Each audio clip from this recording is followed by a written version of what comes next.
Hello and welcome back to Sports for Dummies. In today's episode, we are previewing the St Kilda vs Collingwood game to kickstart round two. Huge news in the AFL with the Tasmanian Devils releasing their jumper and their logo. So it's exciting. The 19th team in the AFL is coming here. It'll be here in 4 years from now. So Johnny, let's get into it. Let's go through the ins and the sides. And big ins for St Kilda. Jack Sinclair in, which is massive. Zach Jones is also coming in with Collard and Brad Crouch omitted. So I'll go through the St Kilda team. So you got Battle, Cordy, and Wilkie in the full back line. Centre half back line, Stocker, Sinclair, and Wanganeen. That is a very small centre half back line.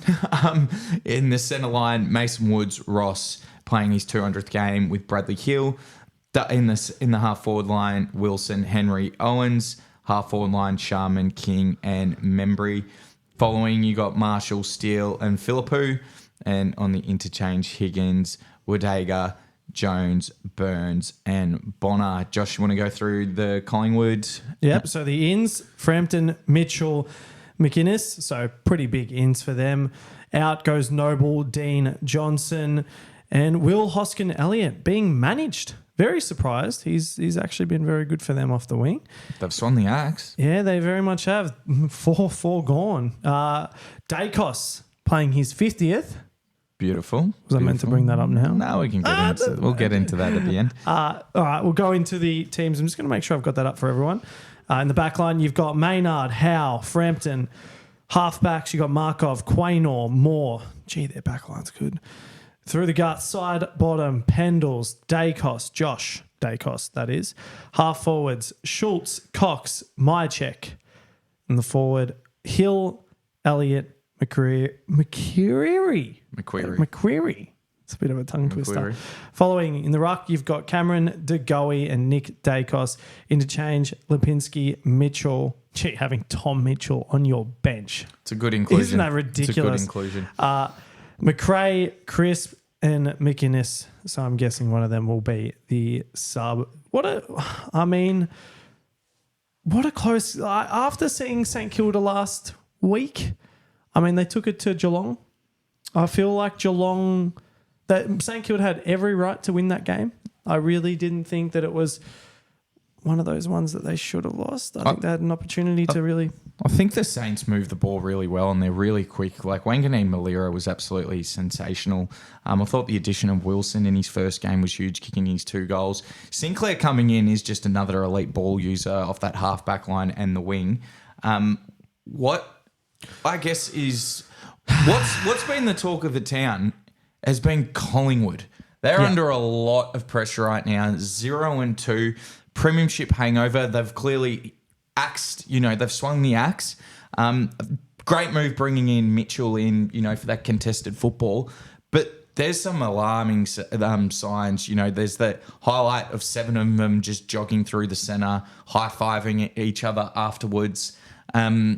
They've lost their identity in the back line. They're all playing off their men with no accountability. Darcy Moore's been caught out of position multiple times. They're really missing Murphy, who went down at the start of the year before the season started. I think they've got to go man on man and really lock up because Membry was super lively. And if you don't keep accountable on him, King, I know, missed a few. He missed 4. He had 2 goals. And but he had 6 scoring shots, though. If they don't man up on him, they're in trouble. I reckon he had 7 or 8. He kicked a few out on the full and then he just could have passed a few. They got to respect him, though. They got to respect him. Regardless, I think I know what Collingwood's problem is. Let's bring up their take the steps. Now, congratulations, Collingwood. Box office, first week, 430,000, third in Australia. Well done, just behind June 2 and a Bob Marley film. So very well done to them. Now, does that give, I guess what that would make them feel, if you're already an AFL footballer, probably got a lot of stardom, the limelight's on now, you're feeling good, you're at the biggest club in the AFL, you now release a movie on winning the grand final. Well, I feel like some of these players must look like this because it is the absolute hangover for the Collingwood Football Club right now. 2 losses straight off the cuff coming up against a quick St Kilda. This is diabolical from a team that realistically should be 2-0. Well, they've lost that edge, Josh. So 2022, they lost the prelim by under a kick. They came back hungry in 2023 and won. Teams have figured it out. They make a lot of mistakes.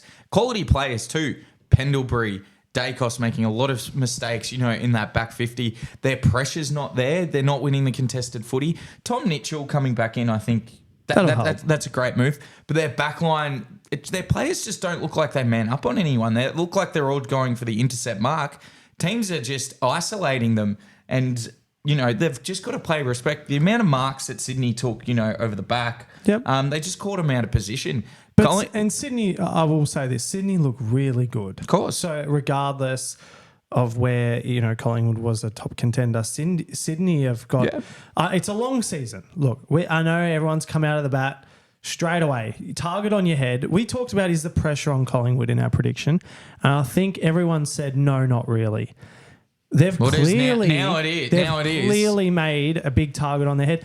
But I actually think Collingwood love it. I think that they thrive in this sort of stuff. It's weird. I don't think... It's almost like... And Craig McRae came out and said, you've got to... Fans stand by your team. We've done it. We've been here before. We've been in these sort of situations. We can get ourselves out of it. We got to stand by each other. And it's like, well, yeah, you just won a premiership, released a documentary, and credit to them. Look, they're a business.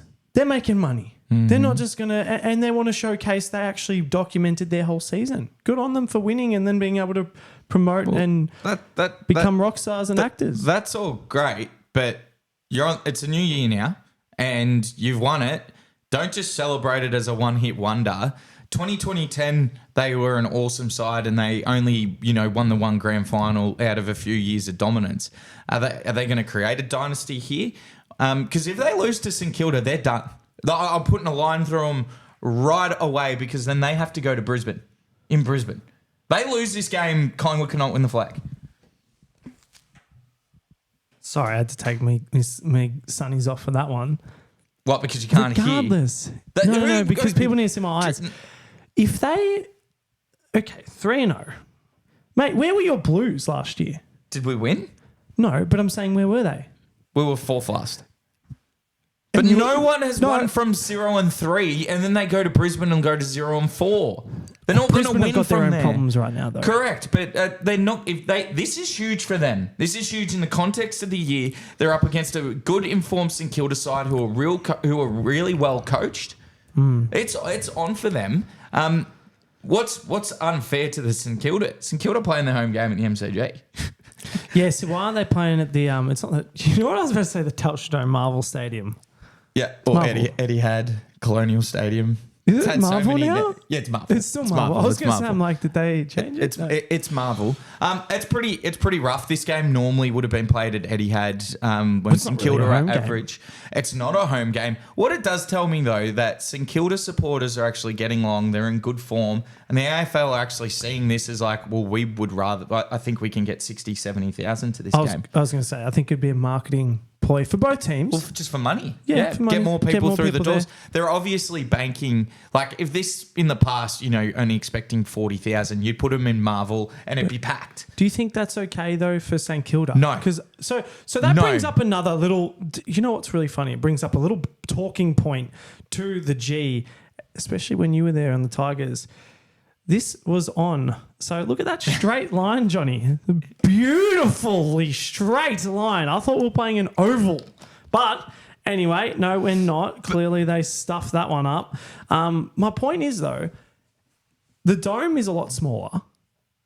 Mm-hmm. Why are they... And Collingwood are notorious for being... That is their Coliseum. That's their... The Coliseum for them almost. So that comes down to... So there's multiple things, and I think we should do a video on the inequalities of football. of a football league because it isn't fair. One is the fixture. Not everyone plays each other twice or once. Everyone plays different sort of sides. The grounds are completely different sizes. You're not really going to change that. But then the home grounds, like St Kilda playing their home game against Collingwood, is just not fair. However, now, in saying that, to win a premiership, you have to play well in the MCG, so St Kilda have to suck it up. That's the rules. However, are the rules fair? No. Not at all. Not at all. Now that you say that, it's so true. Imagine like a team, an out-of-state team coming down, GWS, Sydney, the Lions, these teams who are going to be up there this year, and apologies for my prediction on GWS, I fully take it back. They are now the premiership favourites. Legitimate premiership favourites. I said they were going to be out of the 8 for anyone who fancied that prediction, which is absolutely stupid, but said like a guy wearing his sunnies and a big hoodie on a show. Where do you think? Who you got for this one? I know you keep saying Saints. I think I'm going to give Collingwood this. I can't see them going 0-3, but this is going to be a cracker. I think this is going to be under 10 points. Yeah, you were right last time you made your predictions on margins with your Carlton Richmond. I think I said 5 points. You literally said under 10. Yeah, you said the same thing. Look, I'm going to stick to my guns on not getting predictions correct. I reckon St Kilda. I reckon they're just going to get up. I reckon they're going to pip them. I think there's been, like I said, Collingwood have just come off an incredible season. Like, incredible. To win over the last 2 seasons how well they've done, I just think St Kilda have a point to prove as well. They've really come out this year. I don't want them to prove that point because I think that's another team that will be up there in that mid-table if they make the finals, which will bump out Essendon. And I actually love the Essendon Football Club. I want to see them hopefully get up into a final this year, and I think Saints are going to be battling that same sort of position.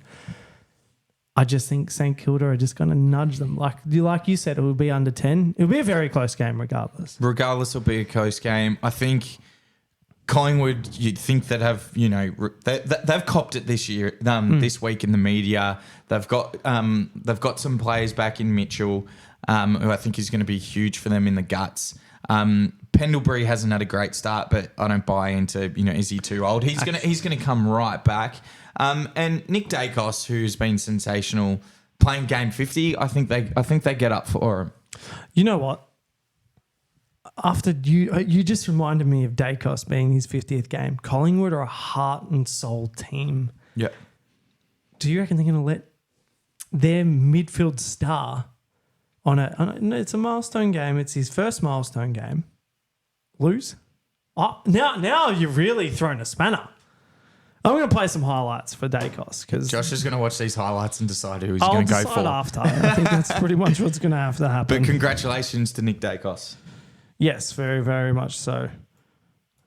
Pendlebury, Nick Dacos, from the oldest of old to one of the best of the new.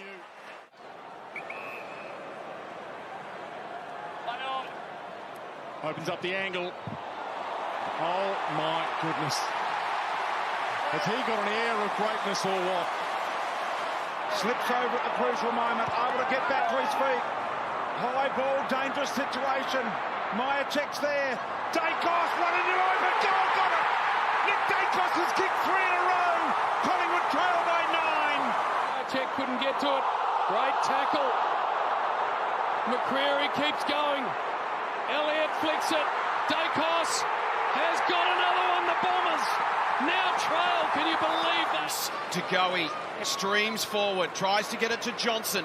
Elliott will arrive on the bounce, has time to assess an option and picks the perfect one. Nick Dacos has it 45 out directly in front. 6 goals, 3 for the season. Make it 7. Dacos arching the back. Just an absolute star. Here are some... This is what this kid has achieved. And it will actually beg a question that I've got for you, Josh, after this. So in his 2 years, he's a premiership player. He's an All-Australian. He's made an All-Australian side. He was the AFL Rising Star in his first year. He was the AFL Players Association best first-year player. He's made the under-22 side twice and was the captain last year. He's an Anzac Day medalist, and he's AFL Coaches Association best young year player of 2023. Who the hell beat him in 2022 would have been interesting. Joshy, is this the best 2 years you've seen? Is this the start to a 2-year player at this stage of the career?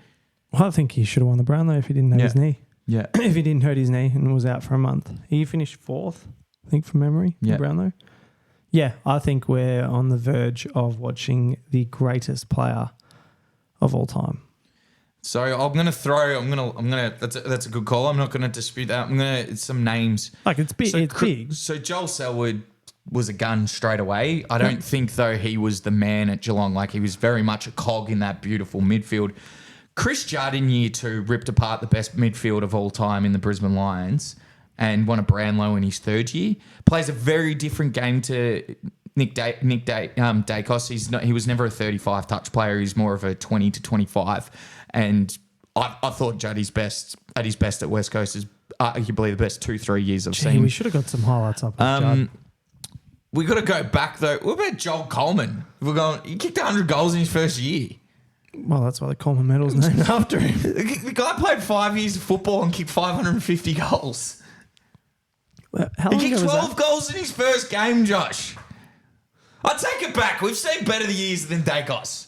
Nah, but in terms of modern era, he's the best player in the best side. Is he better than Juddy? Well, this year will show. I think Juddy did in his 3rd year. This is Dacos' 3rd year. Won the Brownlow. Juddy was awesome in 2023, but he wasn't Brownlow. He wasn't as good as what Dacos was last year. I will say one thing about Dacos. I think just his consistency is just like second to none. That's his biggest asset. But his ability to find the ball and then create space for players, because he's already attracts the best tagger. He then frees up players. His ability to move his hands over his head too. Just that quick handball, the release handballs.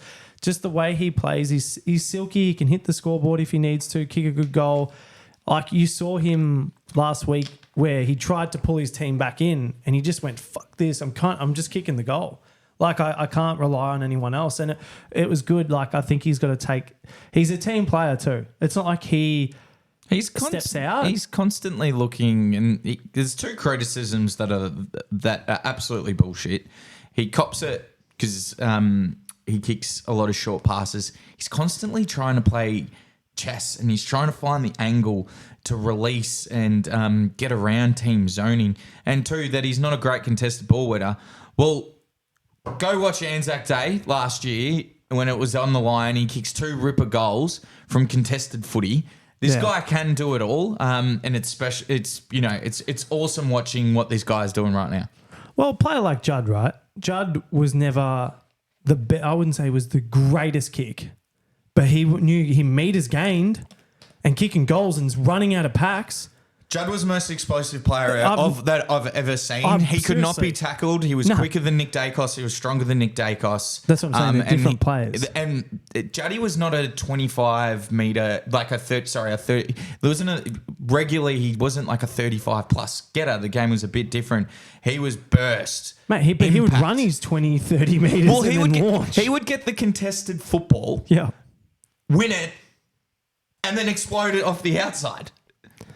He was actually a freak. He didn't, but that's what I'm saying. He didn't need 35, and that's why Dacos is like what you said. Dacos is a lot different, yeah. Yeah, more and you tactician. can't anticipate what he's going to do. But the same with Juddy, and that's what makes him so good. Very different styles, but you couldn't suspect when Juddy was just going to have this absolute breakthrough moment. You obviously watching it from a fan point of view, but if you're on the ground, I'm sure you wouldn't be able to see how quick and just try and get him. But Dacos is just intentional and just knows how to break a team zoning by hitting that little short pass, keep running, go and get it again. Just a very clever footballer, very smart footballer. Same with Juddy, but Juddy he was just an explosive bull. The only other person that reminds me of him, but just not as good. Not as good. Danger with his explosiveness. Oh, how do you rank them two compared? Judd and Danger. Judd. Yeah. Yeah, Judd. Is that biased because he was Carlton? Judd at West Coast is the best. It was the best I know he midfielder was- I've ever seen. Yeah. So that's, yeah. And what he did at Carlton was his groins were cooked. And then when a Brownlow, when he lost all his explosiveness, he was already a good he was already the best contested player. He then became the best contested player. He was an absolute beast. Juddy's best is better than these guys right now. I guess the question was Nick Dacos's first 2 years. I don't think anyone's been like we're seeing good. history. It would be great to see can Nick Dacos, go that one step, win a Brownlow. Then we say, well, fuck, is his career path better than Judd at the moment? But he's won a premiership, which is, that's a win. Well, and like I said, they're different players. Mm-hmm. So if you're on ability, very different. Yeah. But I think when you look at the accolades, I think Dacos will, because he'll beat him on an accolades. And you look at that long term, I think. Juddy won 2 Brownlows. Look, I think Dacos has potential to win maybe. 3. Maybe. He's so young. But so you're young. right. There's so many factors. You can only go off what we've got now. Yeah. And at the moment, It's a great discussion piece. who's going to be the better player? Oh, no, you can't predict. You can't predict that. You have to look at the end of it. It's a pretty good career. But if he who's ends better up out of Judd and Danger? I'm interested in people and what they think. That's a Judd. You're like, this is blasphemy. Juddy this is bullshit. absolutely There's the is stupid better. comments And that I you were love talking about off air. and I love Danger, but he's not Chris Judd. He's not Chris Judd. Did he win? Juddy win a premiership? Yeah, West Coast. Yeah, they did. He was captain. That was a super midfield. Judd, Cousins, Kerr. Cousins back doing Dancing with the Stars. He's looking good, Benny. It's good Well, to you see need that to he's if you- Mate, the guy's been off his head for fucking since he's been gone. It's good to see him nice and healthy. It's awesome. He's always been pretty fit though, has he not? Or did he get really out of Have shape? you not seen his Mate, doco? I don't- He was never out of Yes, I shape. saw But his have doco. you? No, he's the one from years ago. No. Okay. He went off the rails, Josh. Like hardcore off the rails. Like what? What do you mean? Just move on. Move on. Why do we have to move on? I was getting interested in this. Move on. This was The sports guy for was dummies. off- I wanted to know a bit more about it. Anyway, You actually not know about Ben Cousins? I know he went drugs. off. Yes, I know he went off the rails, but I didn't know he kept going off the rails. Yeah, he only just got himself right. That's what I'm trying to say. Only just got himself right. Because I thought he got himself right, and then what did he? He just went off again. Like times 1,000. He went on the greatest binge in the history of the world. But it's good to see him being healthy and getting his shit done. Oh, not to say you can't be off your head and doing a dance show. Sorry, that was too far. Not go. Sorry, I'll sorry. show. My bad. No, they did show him up online. I'm going to show you the doc. I'm going to show you the latest doco they did on him, which was appalling what they did to him. But I'll show you what he looked like. What do you mean? What did they do that was bad? The cunt was off his head. And they were filming. And yeah, it was just a stupid interview. It was a stupid, dumb, taking the piss out of him. It wasn't nice. You know what? He's one of the best players, AFL players. Mate, we talk about how good Judd was. Ben Cousins for a couple of years was their best midfielder. 2005, Chris Judd was an absolute weapon. You know who Benny Cousins reminds me of? Who's the guy out of the fighter? Brad Pitt. When he's out of that fighting. What's that? Oh my God. I don't know what movie you're talking about. Fight Club. Number one. Not. Wow, where's I don't the know. There's just Are we talking his similarities. looks? Yes, his looks. Okay, I guess they're ripped. But Benny Cousins was always jacked. He was the most jacked guy. Yeah, but character-wise, it's a bit different. Tyler Durden's a bit different than Ben Cousins. Tyler Durden? Who's that? Brad Pitt from Fight Club. Move on, please. Fuck. So, new football side. Yes, The you're gonna bring Tasmanian that up. Devils. What do you think? What do you think about their jumper? Well, I'm pretty sure when they were doing State of Origins back in the 80s that it was green. It was, I don't mind it. No, so I don't mind think it. the T. I guess it just Do you to think put them on the you map. think it could be a little bit better? Maybe put an emblem, an animal or whatever. Well, it is. put their devil. Yeah. Put it nice and I just feel and there's no real there's, you know what I mean? Collingwood have the stripes, Carlton have their the Carlton FC. It's. I guess T. a lot of things have been done. I don't hate it. I don't hate it. I think did you say they had 100,000 members? 120.